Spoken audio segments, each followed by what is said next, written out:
Ayan, dito na tayo sa series number 2 dahil nakatapos ka na sa series number 1. Please, kung nandito ka nag-start, balikan mo doon sa number 1 natin kasi ito guys, naka-guide ito ha, parang course outline. Kumbaga may first, second step, third step, fourth step, ganun ito.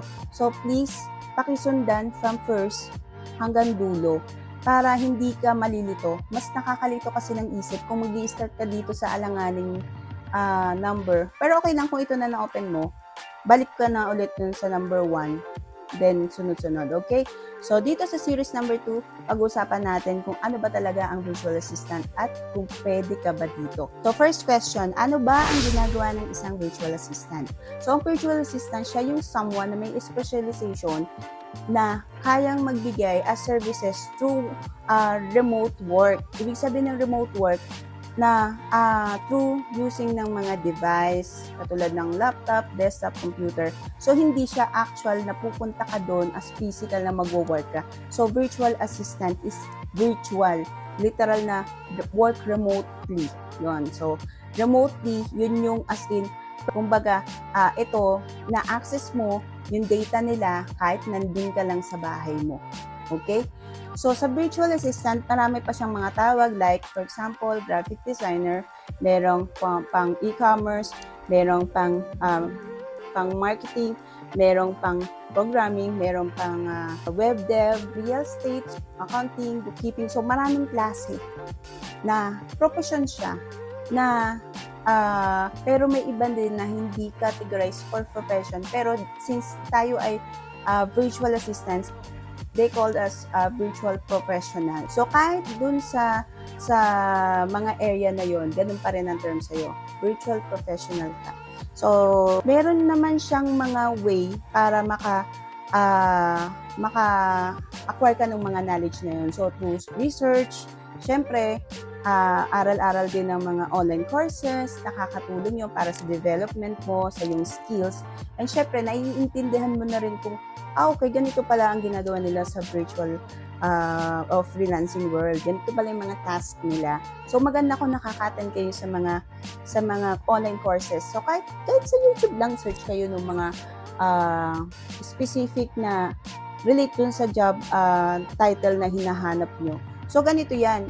Ang tip ko lang doon, sa mga job title na nakasearch nyo doon, kailangan yung mga specific task, i-search nyo yun, it's either sa Google or sa YouTube. Search nyo. Kung saan nakita niyo siya, para na rin kayo nalalecturan. Pero syempre, kung wala pa kayo talagang actual experience at feeling nyo, kaya nyo naman yung task, ako sa inyo, kailangan umattend muna kayo ng mga online courses. Or kahit siguro pag nagka-budget na kayo, please, mag-avail kayo ng mga courses na yun. Kaya makakatulong sa inyo yun. Parang advancement yun na yun. Advantage nyo na rin kasi yung mga nagturo nun, hindi nila na-experience yun.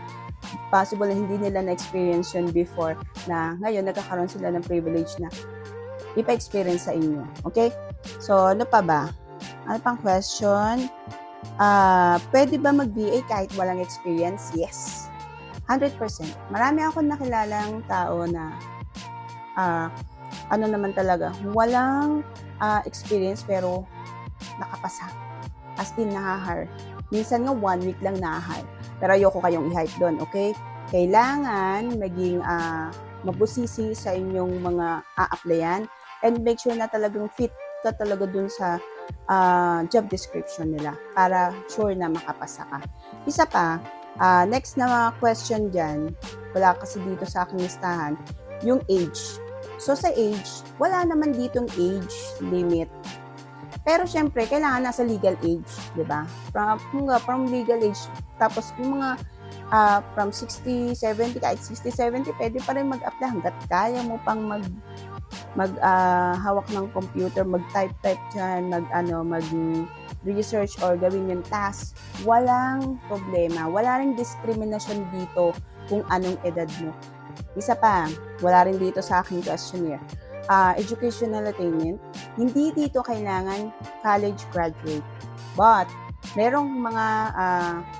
mga specific dito na job na nire-require na graduate ka. So, yun lang naman. Pero, marami pa rin dito na open pa rin na applyan kahit wala kang na tapos na college background.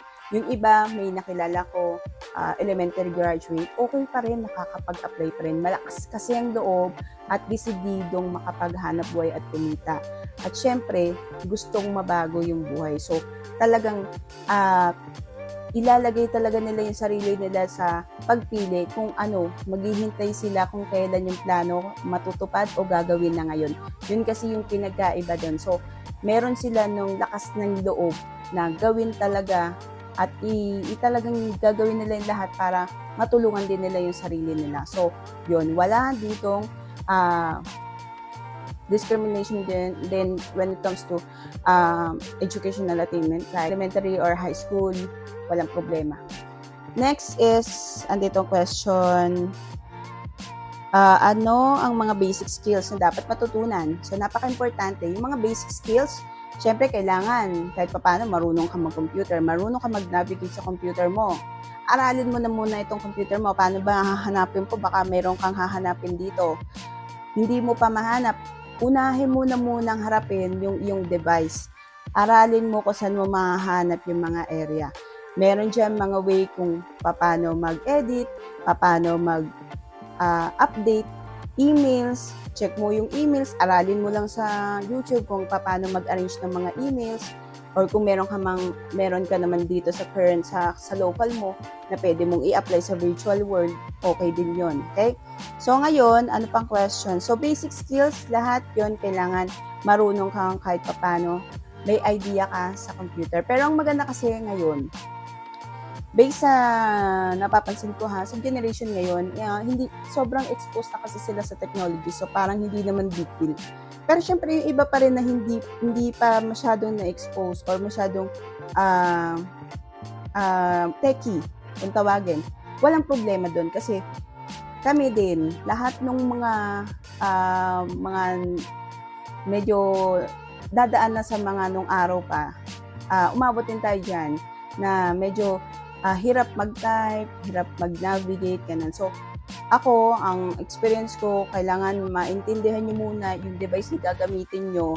Kailangan marunong kayo mag-navigate, alam nyo kung paano mag-arrange ng email nyo, make sure na yung email nyo, meron kayong mga kine-create na email signature, diba? Yun yung mga simple preparation and basic skills na dapat matutunan. And aside from that, kailangan matutunan mo yung mga simple task like yung fixing ng folder, Google Sheets, Excel Sheets, aralin nyo yan kasi yan ang madalas kasama kung gusto nyo yung mga non-voice task. Yan yung madalas yung mga kasama, okay? Depende pa rin yon sa job na papasukan ninyo. So, meron yung most likely focus doon sa mga spreadsheet templates. Meron namang iba is more on sa ganitong parts, research. So, depende yon, okay? Pero ang may sasuggest ko is aralin si Google Sheet, aralin si Excel.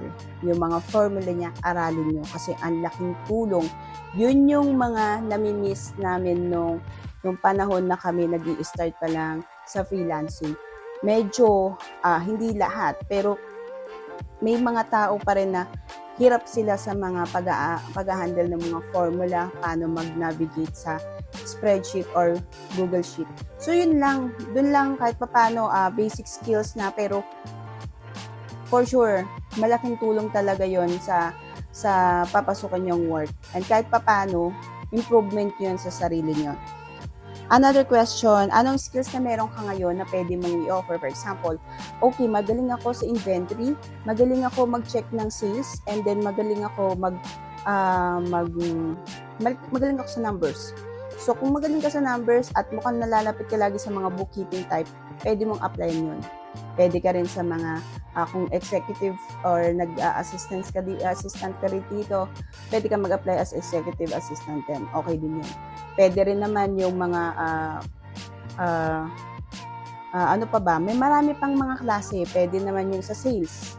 Kung mahilig ka sa sales, pwede mo ditong i-apply yan. So, yung mga online seller na mga naka-experience dun sa kanilang mga Shopify or Lazada, guys, may advantage na kayo kasi yung ginagawa nyo is, usually yan, ginagawa rin ng mga virtual assistants yan.